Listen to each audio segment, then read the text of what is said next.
Doing it for oops, let me stop this again. Fucking started talking too soon.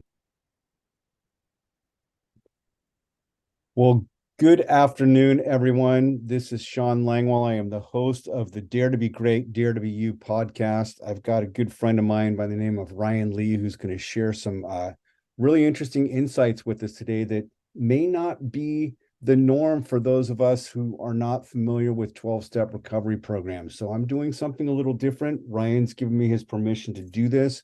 We're going to have a conversation about recovery as it relates to the 12 steps and 12 traditions of Alcoholics Anonymous. And to help frame that conversation, we're going to have Ryan share his experience, strength, and hope for 10 to 15 minutes at the outset. And then he and I will engage in a little dialogue.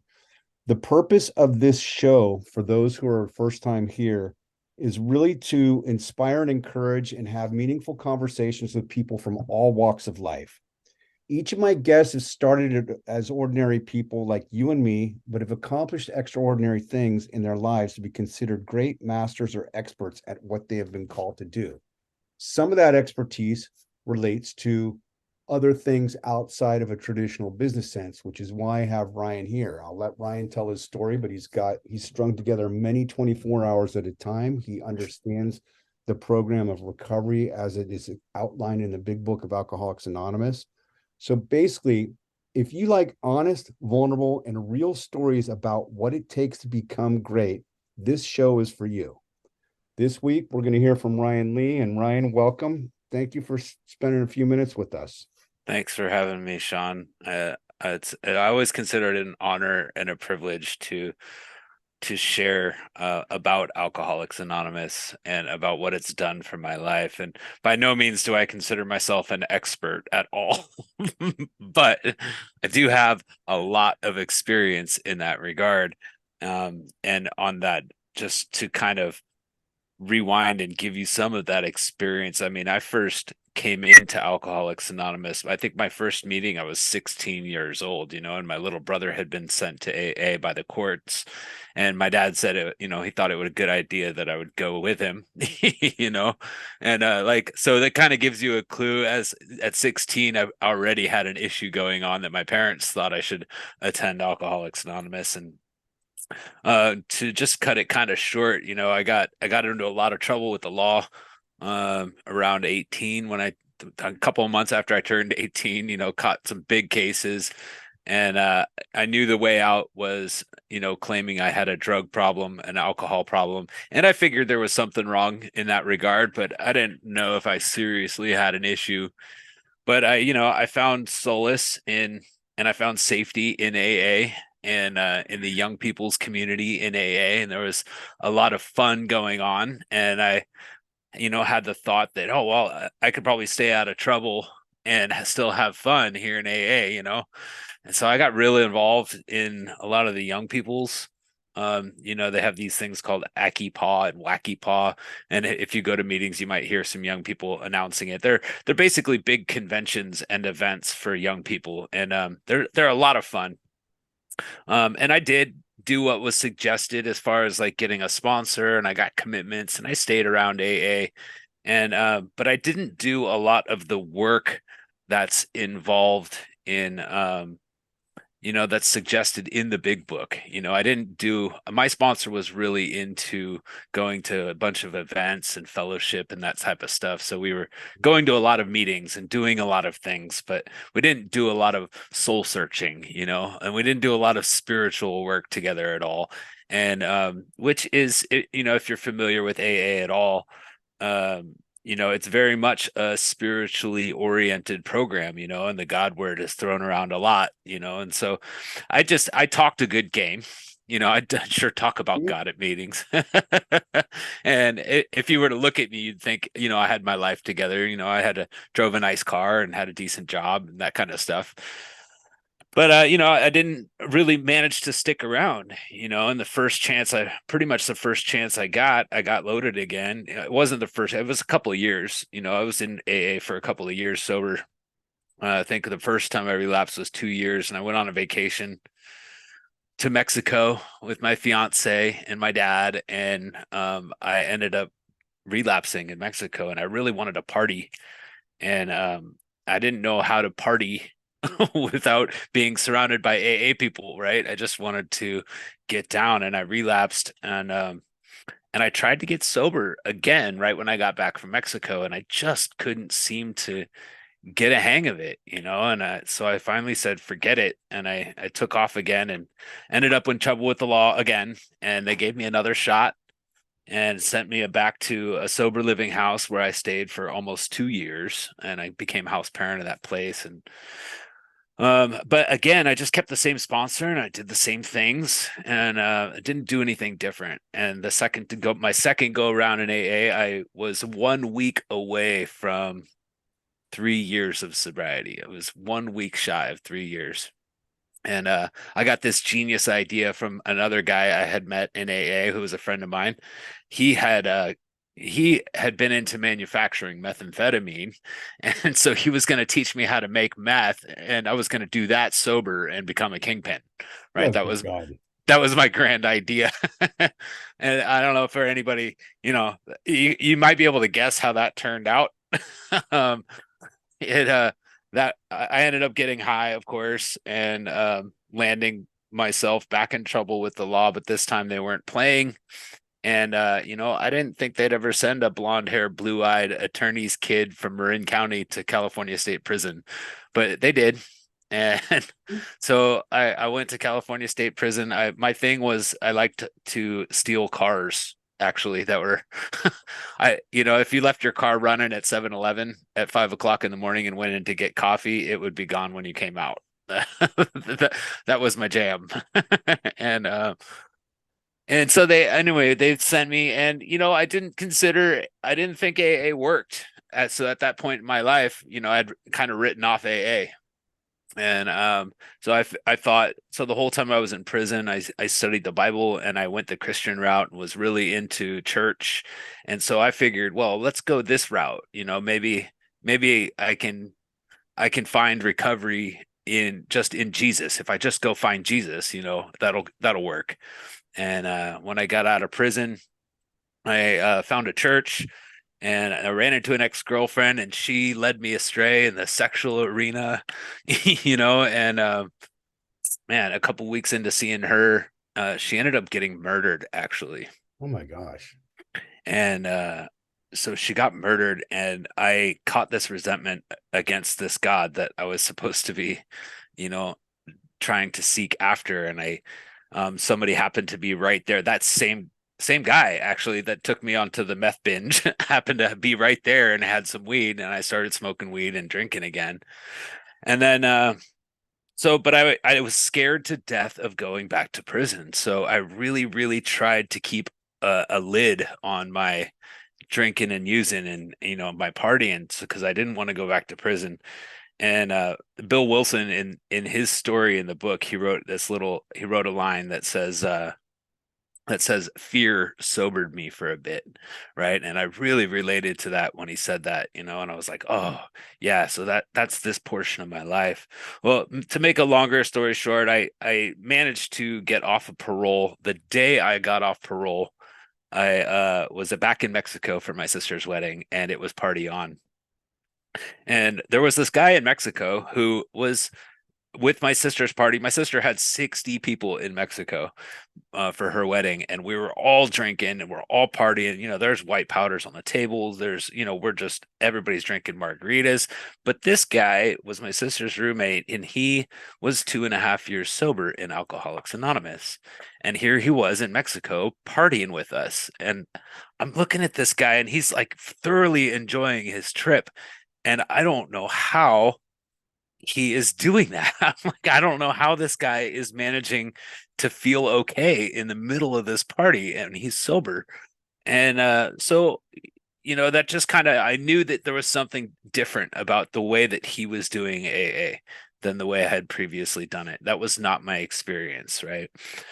So as my life continued to circle the drain again, I got married shortly after, and I was trying to keep a lid on things, but it just kept progressively getting worse and worse and worse. And while my life was getting worse and worse and worse, this guy, he's my sister's roommate and lives like a mile from me. I'm watching him, and his life is getting better and better and better. And by his life getting better, I don't mean that he was getting better jobs or better cars or anything along that. He just seemed to be more peaceful and more happy. And like he's still today, 11 years sober, has the same job, lives with my sister still 11 years later, has the same job, has the same place to live, drives damn near the same car, a little Honda Civic. Like nothing externally in his life looks any different. He's still single, like, but the man he exudes this happiness and peace and calm that I was like, man, I want what that guy has, and if you go to AA, you hear that a lot, you like look for the people that you have what you want, right? And I saw that in this man, and I said, dude, you have to show me what you're doing because you are doing something different. And when this was my that my last run took me all the way to a suicide attempt, because I just could not see. I did not want to continue to live this way, getting everything back and losing everything and getting everything back and losing everything again. It just seemed like this big cycle. And my sponsor asked me if I had ever followed all of the directions in the book as they were written. And I had to admit that I had not followed all of the directions in the book. I had taken little pieces here and there and I'd memorized certain chunks. So you could look good and sound good at meetings. You can sound Mhm. like you know what you're talking about. I had my favorite little key phrases and key passages, and but I never, you go to meetings and you hear people say really cool things, and I had all these really cool things stored in my head so that I could repeat them at the next meeting, but I never like did any of them, besides like trying to Huh. help some other alcoholics, and I sponsored a few guys, but I didn't really like apply any of the spiritual tools in my life. I wasn't praying and meditating on a regular basis. I didn't do a thorough ninth step and go back and try to fix all of my mistakes and make amends to the people I had hurt in the past. I didn't do a thorough job. I kind of did it. I half-assed it, did a couple of the smaller ones, did my family and this and that. But so this time around, it was my sponsor was very adamant about me following all the directions as written as thoroughly as possible. And what do you know? It worked. Go figure, right? I'm like, and there was like some discussions about God and what God was. And my sponsor, I asked him what his higher power looked like because he had asked me, um, he said, well, you probably know far more about God in the Bible than I do, but I got to ask, Ryan, how's that working for you? And I had to admit that the way that I was believing in God and doing the things I was doing wasn't working. And when I asked him about what his God looked like, he said, I don't know, man. I don't have any idea. I was like, what? And he goes, all I know is I followed the directions in the book here, pray to something which I don't understand, and it works. And he said, I don't need to know anything else. I don't try to define God or put it in a box or anything. Like I just pray like it says to pray, and I just do it. And I, turn my will and my life over to this thing that I don't understand. And somehow the end result is that I'm peaceful and happy and satisfied. And I don't know how that happens, but it works. Right. And that's really what the question came down to for me is I need something that works. Right. Mhm. I need something that works. I was so desperate when I came back this last time. If you told me I would have had to believe in the flying purple spaghetti monster that would get me sober. I'm like, yeah, show me that. Where is he? So let me sign me up, whatever. Like I was literally willing to do anything. And along that regard, my sponsor had me begin. A sponsor, for those who don't know, is somebody who basically guides us in our journey in recovery and helps us understand the big book and takes us through the steps. And it's suggested that you get a sponsor pretty much right away when you get to AA so that you have somebody to help guide you through this journey as they were guided. Right. And so my sponsor was very instrumental in helping me apply these directions into my life. And some of the directions, there's these pages in the book that has to do with step 11. Step 10 is like a daily inventory. It's kind of a spot check inventory where we, if we're feeling some fear or feeling, depressed or, scared about something, or there's an indecision, there's like this spot check inventory, and there's this process outlined that we can practice. And that process includes, we ask God to remove the fear, right? Or whatever it is. That's the first step. And, I'd often call my sponsor for advice, and like, what do I do here? And he'd be like, well, I'll read that paragraph on page 84 to me. And it would say, continue to watch for fear, dishonesty, selfishness. Do you see any of those present? And I'm like, well, yeah, okay, there's some fear. And he says, good. What's it say to do next? It says we ask God at once to remove them. And he says, have you done that yet, Ryan?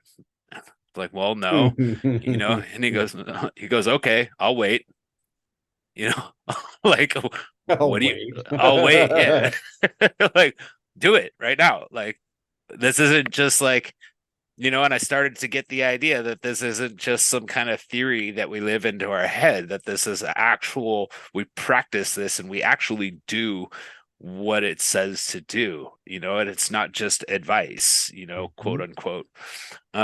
So, I began following the directions, and another big direction is that we, at the end of that, so we, that 10th step process is we ask God to remove it. We talk to somebody about it immediately.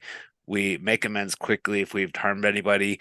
And then the last step is that we resolutely turn our thoughts to someone we can help, right? Which is kind of for me, that's like, if you're baking a cake and you're following this directions, that last step, it doesn't really do much if you don't cook it, right? So that last step is cooking it and like getting it in there. And, he was so adamant about practicing it, he would be like, okay, who can you go help? And I'd have to think of somebody really quick to go help, And I remember one time I couldn't think of anybody to go help, and he says, "All right, then I want you to get in your car and drive around town until you find somebody that you can help." I'm, I'm like, wow, all right, like, and pretty quickly in talking to my sponsor about things, I began to understand, like, oh, I better go do this stuff before I call my sponsor, because I know he's just gonna make me do this stuff. That's exactly what he's gonna do. And so I began, doing that as my first course of action before calling my sponsor, and, when I call my sponsor, and he would now, if I call my sponsor and ask him about something, he would say, well, what does God say? Mhm. And I have no room to be like, well, I didn't ask him.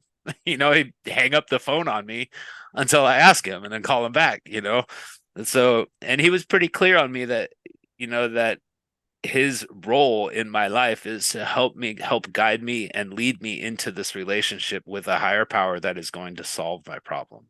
Mhm. Right. And that's his only role. He's not a counselor. He's not my bank. He's not my therapist. His only job is to help me find and maintain this relationship with my higher power, who is ultimately going to solve the problem. And that has been my experience. So, COVID hit, and a lot of AA meetings went to Zoom, and so I found that aahomegroup.org platform where there's a 24/7, it's a 24/7 meeting, worldwide meeting, it's always going. And I was like, wow, all right. And I was kind of instrumental in helping get Sonoma County meetings on Zoom as well. So, I began to open these different Zoom accounts and get real involved in the Zoom service. I was one of the few people that in the fellowship that really knew how it worked. So I'm like, okay, here you guys go. So I was like training people and stuff like that, and helping with AA home group. And during COVID, I had a daily, so in step 11, so pages 86 through 88, in step 11, there's a paragraph that says we ask our wives or friends to join us in morning meditation.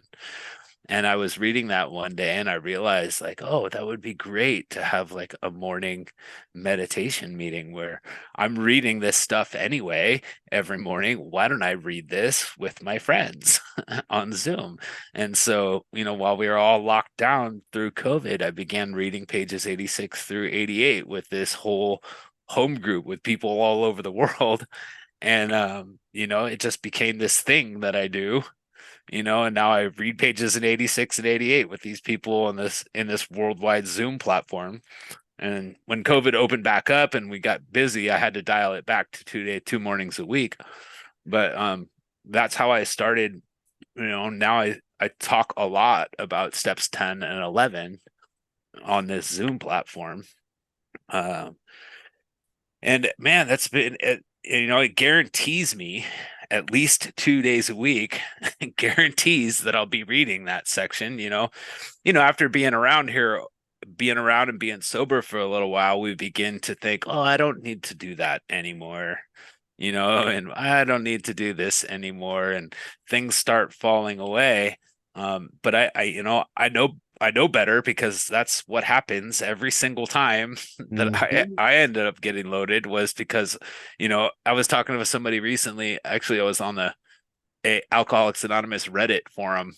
And there was one guy that was saying he doesn't go to meetings anymore and doesn't do any of the things anymore. And I was like, well, every single relapse story I've ever heard, pretty much almost every single relapse story I've ever heard comes starts with I stopped going to meetings.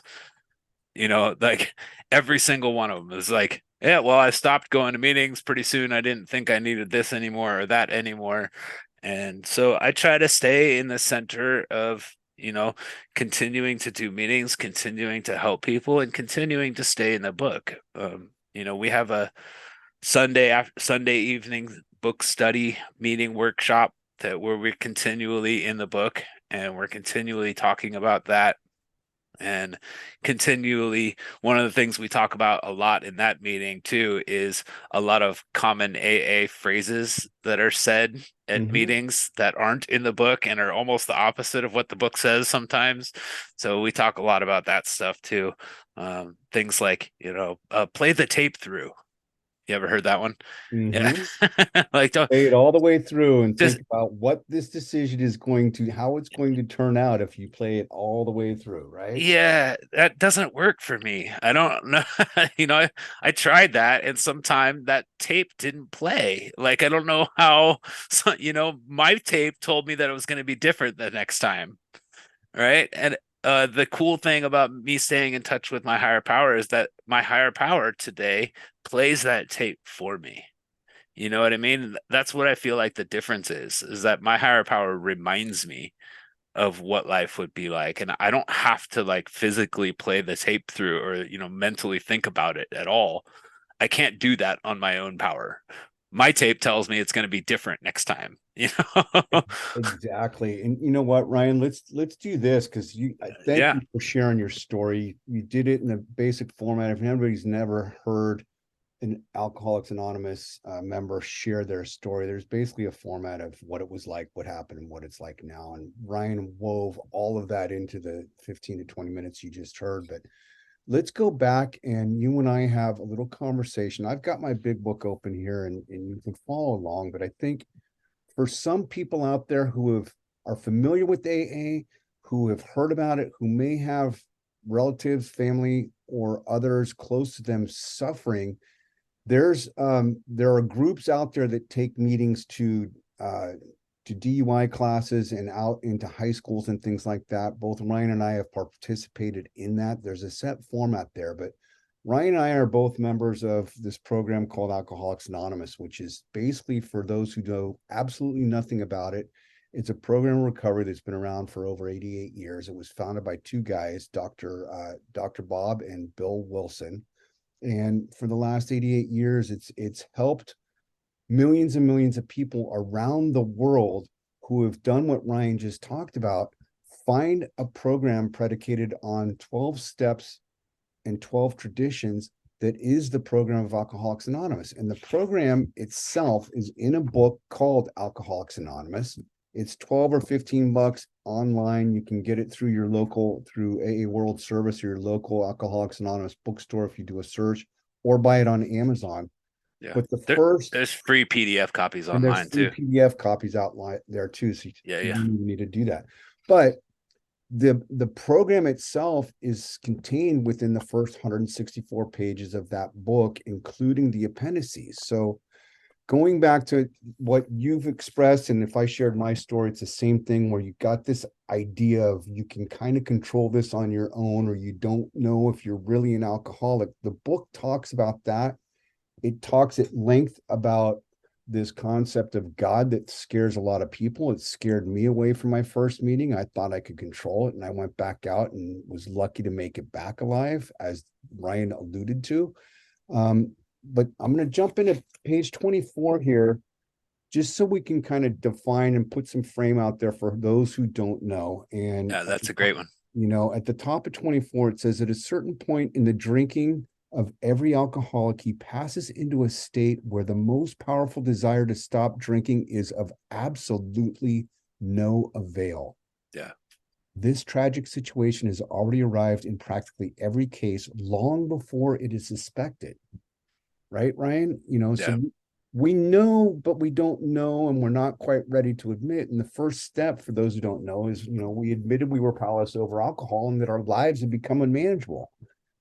If you have any doubt, anytime I speak to DUI classes or in high schools, there's 13 questions or 20 questions out there. Search AA 20 questions and answer those as honestly as you can. And when you get there, it's not a trick questionnaire, but there's some questions in there that will help you identify whether you're a problem drinker, a binge drinker, or a full-blown alcoholic. And that's not for Ryan or I to decide. As he said at the outset, we are not spokespeople for Alcoholics Anonymous. We are sharing some experience, strength, and hope here in an open platform.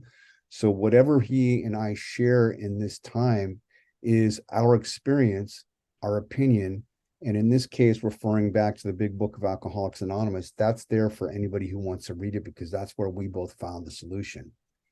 It says on the next paragraph, the fact is that most alcoholics, for reasons yet obscure, have lost the power of choice in drink. Our so-called willpower becomes practically non-existent. We are unable at certain times to bring into consciousness with sufficient force the memory of the suffering and humiliation of even a week or a month ago. We are without defense against the first drink. Yeah, that's exactly what I was talking about with playing the tape through, is that we are unable to play that tape through. And you spoke a second ago about, that no matter how powerful the desire to stop is, I was absolutely unable to stop. I spent several nights writing down, I was like, I hereby swear that I'm not gonna do this tomorrow. 5 days in a row I had written this out. I had made promises to my wife and to my family. One day I wrote it out wrote it out, and I cut my thumb and I signed it in blood. Like, I hereby, I literally did that. Like, I'm not doing this tomorrow. And there I was again doing it the next day, and I just was unable to stop.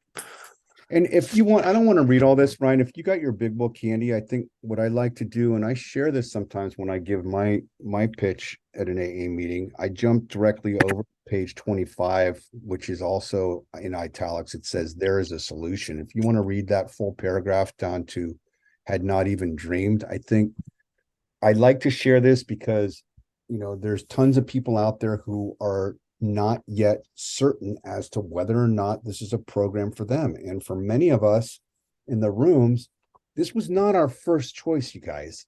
Yeah, I no. wake up one morning and say, hallelujah, I'm an alcoholic and I got to go to a meeting. That was a last stop on the block after, like, Ryan, I tried everything on my I didn't even go through like everything else that I had tried. Like, I've been to 9 rehab facilities, 3 outpatients, multiple sober livings.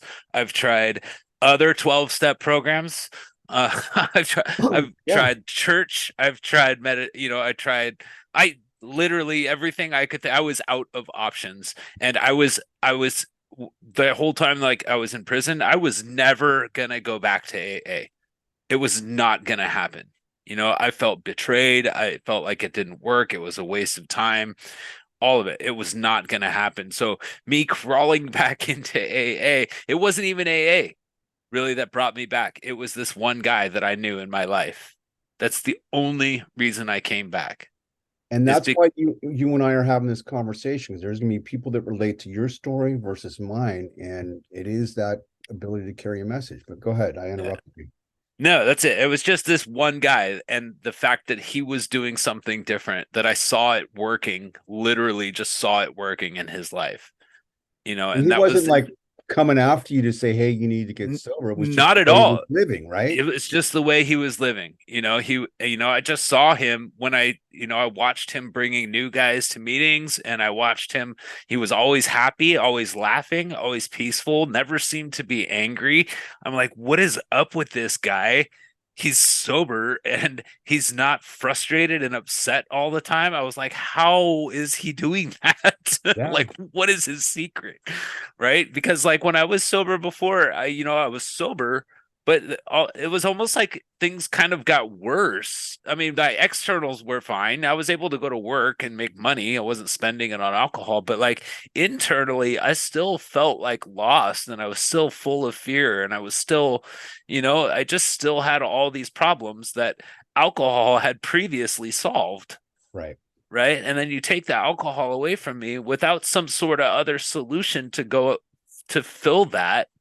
I just wasn't feeling satisfied, and I wasn't feeling peaceful. And this guy was exuding that. And I was like, dude, I missed something. I must have missed something, you know?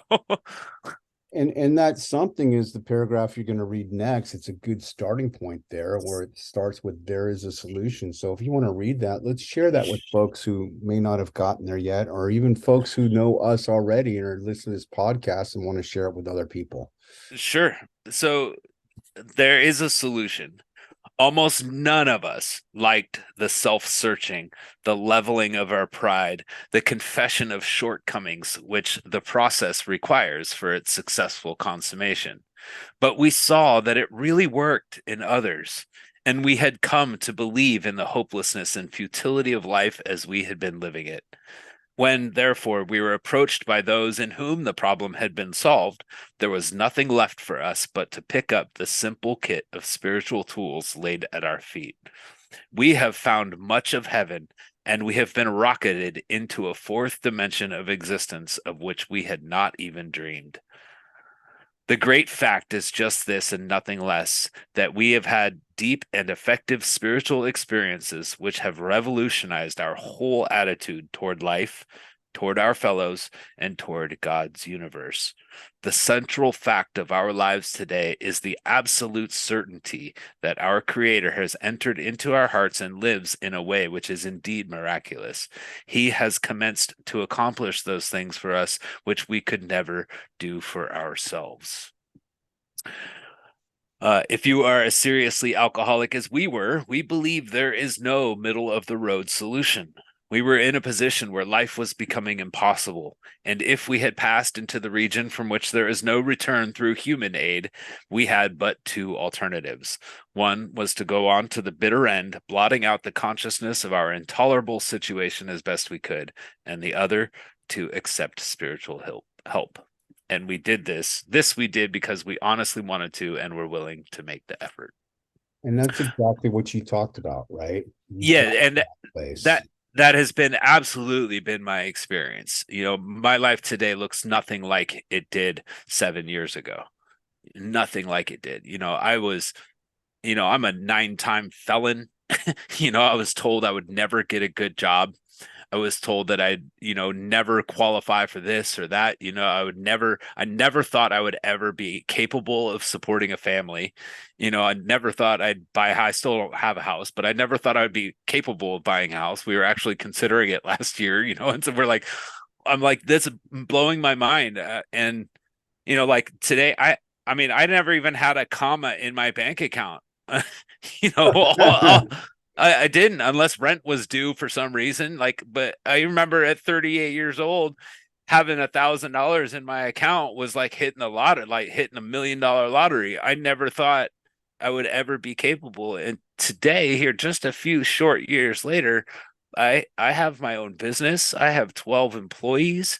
I am able to support a family. I've been on vacation like 9 times this year alone. And you can travel internationally, even as a nine-time felon, which means Yeah, you qualified for a passport and you weren't locked down, right? dude, I even have TSA pre-check. I passed the TSA pre-check, which blows me away, but it's been that long that they were like, "Okay, yeah, you're good." But just, I mean, those are just, obviously those are, some external things that look really great, on my external life. But internally, I handle things totally different than I used to. Today I'm fairly calm and fairly patient with things. I am at peace in my centered, in my being. um I can go fishing. I fishing was impossible a few Talk years about ago. needing patience. And now I see your pictures on social media. You're You coming know what I back mean? with Like fish beyond the gills, I'm literally. sitting in a kayak in the middle of a lake by myself, just thinking, "Come on, fishy, fishy, fishy." Like, that was impossible for me a few years ago. Not even close. Like, there was just no way I could sit with myself for that long and not have some sort of external stimulation. Hey, Um, here's something. I'm some of this is totally spontaneous and it's structured just for you who are, first time listening to us and you maybe never heard Brian's story or my story. I think AMA, ask me anything. yeah, I think it's important to go ahead and just plug this. I'm going to read through it because we hear it every single meeting. Not everybody out there. I want to memorialize this because I think it's important for people who happen to listen to this podcast to know how it works. So if you search Alcoholics Anonymous, how it works, there's 2.5 pages that we read before virtually every meeting so Uh, that people who are brand new know the scale and scope and structure. And then, as Ryan already talked about, you can find other people who have been in the program a little longer than you, who may or may not, you might or might not relate to ask them to be a sponsor and to guide you through what the rest of this big book talks about. But I'm going to read verbatim chapter 5 of how it works, which is on pages 58 through 61 in the fourth, or 60 in the fourth edition. It says, "Rarely have we seen a person fail who has thoroughly followed our path. Those who do not recover are people who cannot or will not completely give themselves to this simple program. Usually men and women who are constitutionally incapable of being honest with themselves. There are such unfortunates. They are not at fault. They seem to have been born that way. They are naturally incapable of grasping and developing a manner of living which demands rigorous honesty. Their chances are less than average. There are those too who suffer from grave emotional and mental disorders, but many of them do recover if they have the capacity to be honest. Our stories disclose in a general way what we used to be like, what happened, and what we are like now. If you have decided you want what we have and are willing to go to any length to get it, then you are ready to take certain steps. At some of these, we balked. We thought we could find an easier, softer way. But as Ryan already mentioned, we could not. With all the earnestness at our command, we beg of you to be fearless and thorough from the very start. Some of us have tried to hold on to our old ideas, and the result was nil until we let go absolutely. Remember that we deal with alcohol, cunning, baffling, powerful. Without help, it is too much for us. But there is one who has all power. That one is God. May you find him now, whatever that means to you. Half measures availed us nothing. We stood at the turning point. We asked his protection and care with complete abandon. Here are the steps we took, which are suggested as a program of recovery. Ryan, you want to read the steps and then I'll pick it up from there? One, we admitted we were powerless over alcohol, that our lives had become unmanageable. Oops, I can't hear you.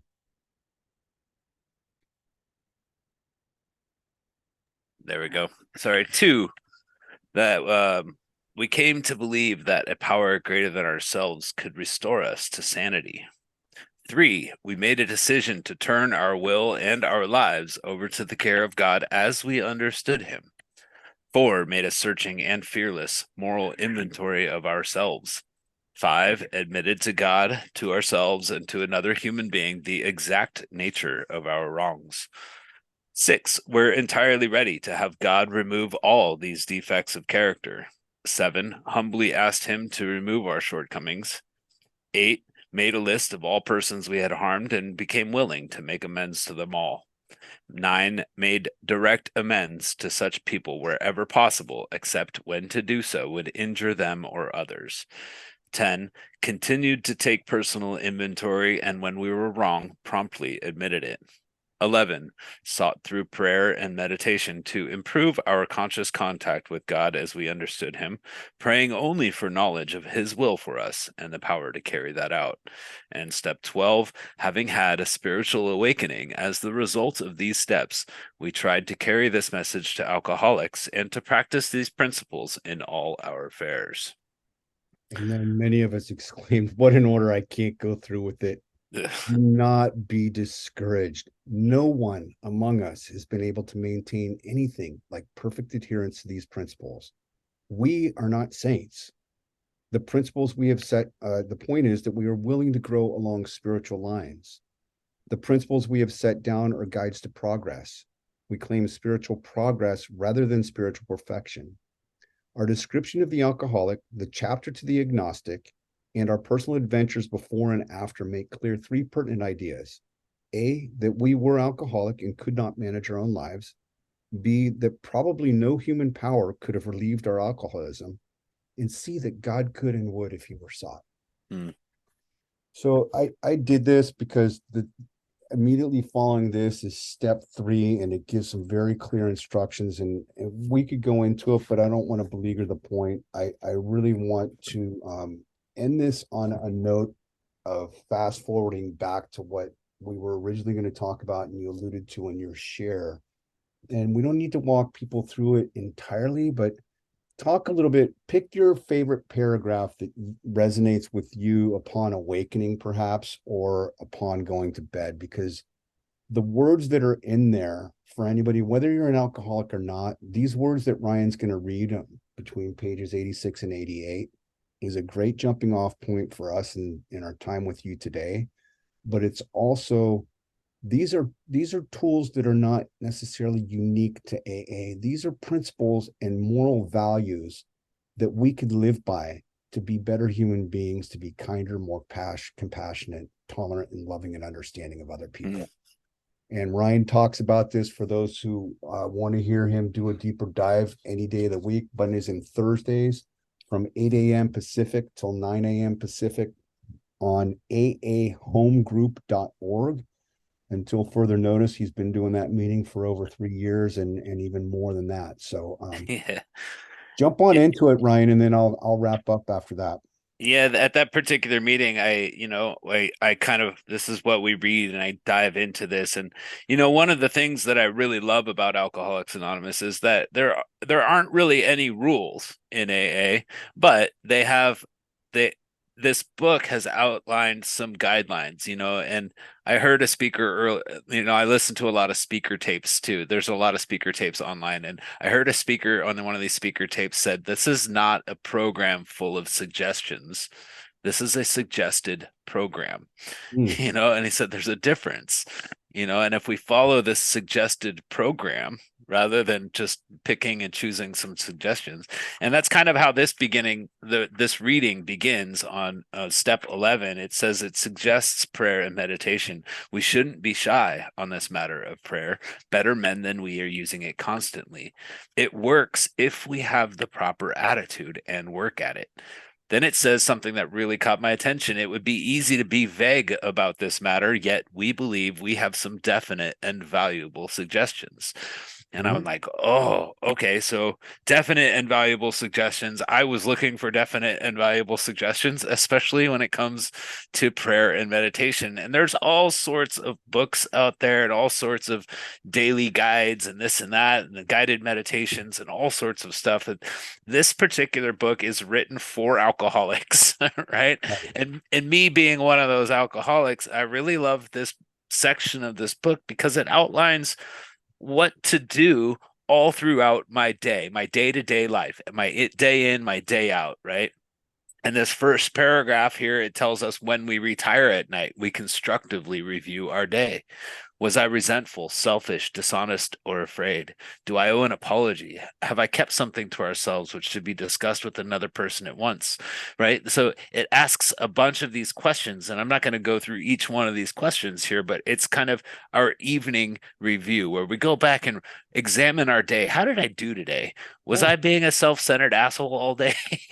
or Right. was I actually trying to be helpful to other people today? And I can tell you from experience that if you ask yourself that question every single night, it begins to change your behavior a little bit during the day because you know you're going to be asking yourself that question at night.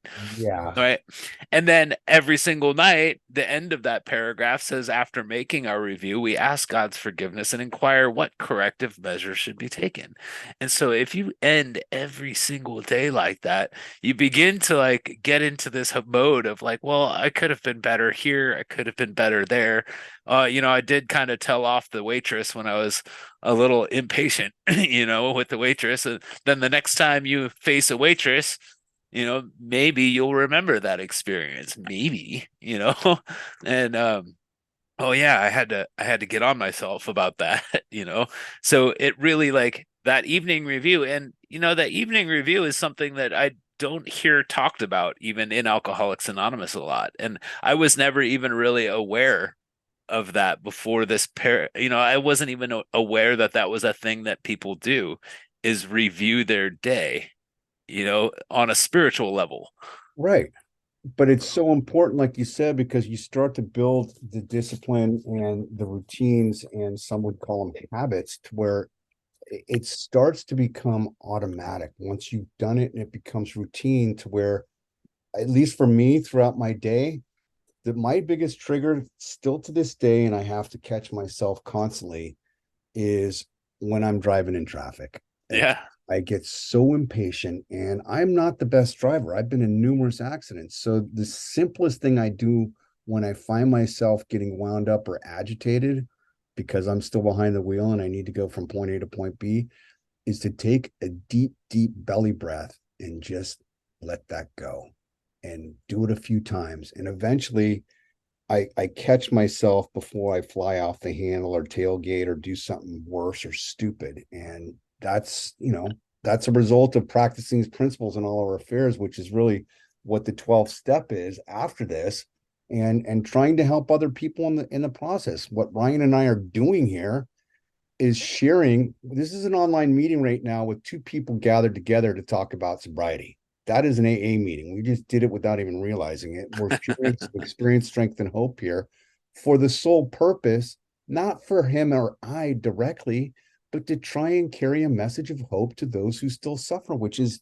us fulfilling jointly our obligation and our responsibility as sober members of Alcoholics Anonymous to practice the 12 steps in Yeah. all of our affairs, right, Ryan? In all of our affairs. And I don't think you're alone in the traffic thing. A lot of people, I think a lot of people, even after, normal people struggle with that too. I can remember though a conversation I had maybe a year sober, and I was talking to a sponsee, and he was talking about, oh, I'm stuck in traffic over here on D Street and Pedal. They really need to do something about it. And I had this thought of like, oh, they do, huh? And then, uh, Yeah, right. and I was like, you're in trap. You're part of the problem right now. Like you are. And then I had this epiphany moment that I am traffic. I'm like, oh shit. Like Oh yeah. I'm causing the problem. I'm literally here in traffic causing the same problem. Mm-hmm. Part of the Right. problem, right? I'm literally part of the problem right now, bitching about the problem that I'm literally helping to cause. But And that's human nature, how it's so easy for us to not take a look. And that's what, going back to the 11th step, that review before we hit the pillow at night and close our eyes to go to sleep, that review is stopping the double barrel gun that's pointing the finger at everything else around us and turning those other three fingers, if you're pointing a finger, facing you and looking at those things that we did that we could have done differently. And it's not about guilt, it's not about shame, it's not about any of that stuff because no, really, it's about opening our perspective, I think. yeah, It's and about awareness. stepping back and seeing a huge, I think my quote unquote spiritual awakening, quote unquote, my biggest like spiritual awakening was realizing how limited my perspective was. Yeah. And it really hit home one day when I had run into an old sponsee of mine, right? I had sponsored him when I was 19 or 20 years old. I was his sponsor, and I relapsed, and I almost took him out with me. I was like, hey, come get loaded, come on, and I almost took him out with me. But my relapse, which I had long considered as probably my biggest mistake in life, was relapsing after several years of sobriety when I was 20, in my early 20s. It had long been my hugest mistake in life, right? Well, I ran into this guy and he told me that my relapse caused him to go get a new sponsor and double down on working the steps. And he is now 25 years sober and he's helped hundreds, maybe thousands of guys and their families and the guys that they helped, right, get sober. And so I'm like, my mind was blown. I was like, whoa, you mean to tell me that maybe one of my biggest mistakes in life might have saved thousands of lives? That- that's deep, and that's the power of this whole thing in life and relationships, and also the serendipity and the grand unknown, because we don't know what's going to happen. No, We, it just blew me that's away. And mind blowing. that's part of what this daily exercise does. And the section in this book here that we're talking about, this page 86, it kind of outlines what to do in the morning and in the evening. We talked about the evening review, and in the morning it talks about asking God to direct our thinking. Hmm. Right? As an alcoholic, that is where the problem lies, is in my thinking. It's in my head. Every time I've ever relapsed, I was sober, Yeah. right? So my thinking is somewhere in the problem, right? And so we ask God to direct our thinking, especially asking that it be divorced from self-pity, dishonest, or self-seeking motives, which upon further study of this book is the root of our disease, is these self-centered fear and self-centered motives, right? Us alcoholics, we are extremely self-centered, and most of us are borderline narcissists, and Yep. but I know we're not true narcissists because at least the sober ones, a narcissist can't ever discover that he's a narcissist is stuck. A narcissist will never do anything wrong, and so there's almost no hope for a real true narcissist, right? But us alcoholics, we come to this realization, when our life just becomes so hellish that something has to change. And when we're pointed out to us that, every time I keep going back into this, it's because of the way that I'm thinking, Hmm. and so here in the morning, and the other thing it says that is that we consider the 24 hours ahead. So I actually like look to my day ahead as to, and not further than that, pretty much just what's on the plate for today. Hmm. Take things one day at a time is a phrase you might hear around Alcoholics Anonymous a lot.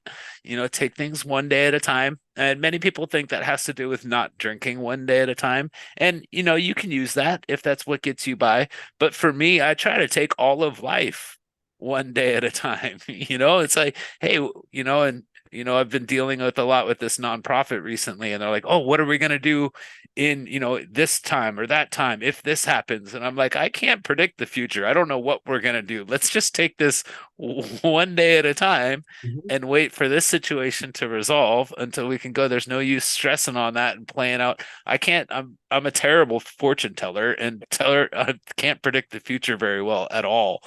So this kind of helps me to outline my day, and kind of, get centered for the day. And it says that we consider our plans for the day. So I have a practice where I kind of look at what's on my calendar and I kind of prepare myself for things not to go my way today. Mhm. And be prepared for that a little bit. Then it gives us some direction on what to do if we face indecision as we ask for guidance and help. And then then it tells us another spot. It says throughout the day, as we go through the day, like when we go on and continuing through the day, we pause when agitated or doubtful and ask for the right thought or action. Now, that sounds pretty similar to a lot of anger management courses where they'll say, breathe, Mhm. take deep breaths. We pause. And I, for one, had to remind myself, I had to have, reminders. I had to remind my wife to remind me to pause, like, hey, just stop for a second, pause, and ask for the right thought or action. And I was like, that's just not something I'm used to doing. So it can be difficult to work that into routine. Then it says that we constantly remind ourselves that we are no longer running the show, right? Because I've turned my will and my life over to the care of my higher power. I remember my sponsor asking me, "What is your will, Ryan?" And I Mm. and that is a conversation I have a lot with a lot of guys. Like, how do I know my will versus God's will, and what is your will? Right. Well, if you go and write a will, if you wrote a will right now, Sean, like this is what, if you wrote out my last will and testament, what is that? Aren't you literally writing out what you want to happen after you Yeah, pass? yeah, You're writing my will. That is what you want. Right. So would not my will be what I want? yeah. I It's was like, oh, so yeah, he said, so when I realized that my will is what I want, he said, that's right. You don't get to want anymore. brutal. I'm like, oh. Oh, So yeah, when I turn over my will, that means I don't get to want, right? I can make like some loose goals and plans, and my sponsor gave me permission to do that. He just said, just don't get attached to the results. and that's the key right there, because I've written 3 books and it keeps coming up, actually 4 books now, and it comes up all the time where it's do the work. It's exactly straight out of everything I learned for the last 37 years in AA.